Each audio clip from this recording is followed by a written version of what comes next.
ಮಂಗಳೂರು ಮಹಾನಗರ ಪಾಲಿಕೆ ಚುನಾವಣೆ ದಿನದಿಂದ ದಿನಕ್ಕೆ ರಂಗೇರ್ತಿದೆ. ಇನ್ನು 6ನೇ ಇಡಿಯಾಪುರ ಕ್ಷೇತ್ರದಿಂದ ಬಿಜೆಪಿ ಅಭ್ಯರ್ಥಿ ಸರಿತಾ ಶಶಿಧರ್ ಕಣಕ್ಕೆ ಇಳಿದಿದ್ದಾರೆ.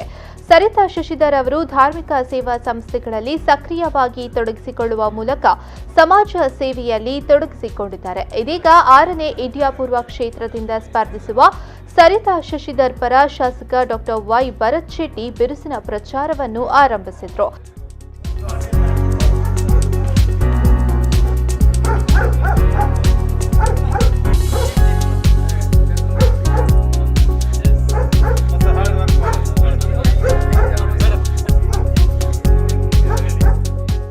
ಕಾರ್ಯಕರ್ತರ ಜೊತೆಗೂಡಿ ತೆರಳಿ ಭರತ್ ಶೆಟ್ಟಿ ಮತಯಾಚನೆಯನ್ನ ಕೂಡ ನಡೆಸಿದ್ರು.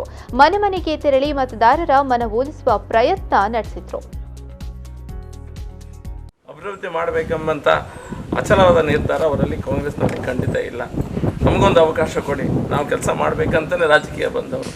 ನಮ್ಮ ಅಭ್ಯರ್ಥಿಗಳನ್ನು ನಿಲ್ಲಿಸಿದ್ದೇವೆ, ಎಲ್ಲ ಹೊಸ ಯುವಕರನ್ನು ಎಲ್ಲರನ್ನು ಸಹ ಯುವತಿಯರನ್ನು ನಿಲ್ಲಿಸಿದ್ದೇವೆ. ನೀವು ಅವರನ್ನು ಆಶೀರ್ವಾದಂಥ ಕೆಲಸವನ್ನು ಮಾಡಿ ನಾವು ಖಂಡಿತ ಅಭಿವೃದ್ಧಿ ಪಥದಲ್ಲಿ ಮಂಗಳೂರು ನಗರ ಉತ್ತರ ಮತ್ತು ಮಂಗಳೂರು ನಗರ ದಕ್ಷಿಣ ಮತ್ತು ಇಡೀ ಮಂಗಳೂರು ಮಹಾನಗರ ಪಾಲಿಕೆಯನ್ನು ಕೊಂಡೊಯ್ಯುತ್ತಾ ಪ್ರಯತ್ನ ಮಾಡ್ತೇವೆ. ನಮಗೊಂದು ಸಾರಿ ಒಂದು ಆಶೀರ್ವಾದನ ಮಾಡಿ ಅಂತ ಜನರಲ್ಲಿ ಬೇಡ್ತಾ ಇದ್ದೇವೆ.